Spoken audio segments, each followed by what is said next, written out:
So ಎಲ್ಲರಿಗೂ ನಮಸ್ಕಾರಗಳು ಮಗ. ಆರ್ ಸಿ ಬಿ ಫ್ಯಾನ್ಸ್ ಯಾರೆಲ್ಲ ಇದ್ದೀರಾ, ಈ ವಿಡಿಯೋಗೆ ಲೈಕ್ ಕೊಟ್ಟು ಚಾನಲ್ಗೊಂದು ಸಬ್ಸ್ಕ್ರೈಬ್ ಮಾಡ್ಕೊಳ್ಳೋದು ಕೂಡ ಮರಿಬೇಡಿ. ಯಾಕಂತಂದರೆ ಆರ್ ಸಿ ಬಿ ಫ್ಯಾನ್ಸ್ಗೆ ಫುಲ್ ಗುಡ್ ನ್ಯೂಸ್ ಅಂತಲೇ ಹೇಳ್ಬೋದು. ಆ ಗುಡ್ ನ್ಯೂಸ್ ಏನಂತ ತಿಳ್ಕೊಂಬರೋಣ. ಅದಕ್ಕಿಂತ ಮುಂಚೆ ಯಾರೆಲ್ಲ ಚಾನಲ್ಗೆ ಸಬ್ಸ್ಕ್ರೈಬ್ ಮಾಡ್ಕೊಂಡಿಲ್ಲ, ಸಬ್ಸ್ಕ್ರೈಬ್ ಮಾಡ್ಕೊಂಡು ಬೆಲ್ ಐಕನನ್ನು ಆಲ್ ಇಟ್ಕೊಳ್ಳಿ. ಹಾಗೆ ಈ ಸಲ ಕಪ್ ನಮ್ಮದೇ ಅಂತ ಕಮೆಂಟ್ ಮಾಡೋದನ್ನು ಕೂಡ ಮರಿಬೇಡಿ. ಇನ್ನು ನಿಮಗೆಲ್ಲ ಗೊತ್ತಾ ಇರ್ಬೋದು, ಜಾಸ್ ಹಜಲ್ವುಡ್ ಅವರು ಬಂದುಬಿಟ್ಟು ಇಂಜುರಿ ಆಗಿರೋ ಕಾರಣದಿಂದಾಗಿ ಲಾಸ್ಟ್ ಆಡಿದಂಥ CSK ವಿರುದ್ಧದ ಪಂದ್ಯದಿಂದ ದೂರ ಉಳಿದಿದ್ರು ಅಂತಲೇ ಹೇಳ್ಬೋದು. ಆ ಕಾರಣದಿಂದಾಗಿ ಜಾಸ್ ಹಜಲ್ವುಡ್ ಅವರು ಪಾಕಿಸ್ತಾನ ಮತ್ತು ನಮ್ಮ ಭಾರತದ ನಡುವೆ ತಮ್ಮ ದೇಶಕ್ಕೆ ಆದರೆ ಹೋಗಿದ್ರು ಅಂತಲೇ ಹೇಳ್ಬೋದು. ಜಾಸ್ ಹಜಲ್ವುಡ್ ಅವರು ಮರಳಿ ಮತ್ತೆ IPL ಆಡೋದಿಲ್ಲ ಮತ್ತು ಇಲ್ಲಿಗೆ ಬರೋದಿಲ್ಲ ಅಂತೆಲ್ಲ ರೂಮರ್ಸ್ ಮತ್ತು ಸೋರ್ಸಸ್ ಕಡೆಯಿಂದ ಆದರೆ ಬಂದಿತ್ತು ಅಂತಲೇ ಹೇಳ್ಬೋದು ಅಪ್ಡೇಟ್.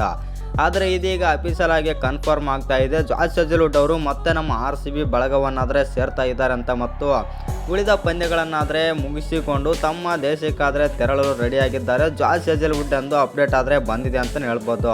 ಇನ್ನು ಜಾಸ್ ಹಜಲ್ವುಡ್ ಏನಾದರೂ ಎಂಟ್ರಿ ಕೊಟ್ಟರೆ ನಮ್ಮ RCB ತಂಡ ಇನ್ನಷ್ಟು ತುಂಬ ಬಲಿಷ್ಠವಾಗುತ್ತೆ ಅಂತಲೇ ಹೇಳ್ಬೋದು ಬೌಲಿಂಗ್ ಲೈನಪ್ಪಲ್ಲಿ. ಯಾಕಂತಂದರೆ ಮೇನ್ ಬೌಲರ್ ಅಂತಂದರೆ ಭುವನೇಶ್ವರ್ ಕುಮಾರ್ ಮತ್ತು ಜಾಸ್ ಹಜಲ್ವುಡ್ ನಮ್ಮ RCB ತಂಡಕ್ಕೆ ಮೇನ್ ಬೌಲರ್ ಆಗಿರುವಂಥ ಜಾಸ್ ಹಜಲ್ವುಡ್ ಅವರು ನಮ್ಮ RCB ತಂಡಕ್ಕೆ ಬಂದರೆ ತುಂಬಾ ಬಲ ಬಂದಂತಾಗುತ್ತೆ ಅಂತಲೇ ಹೇಳ್ಬೋದು.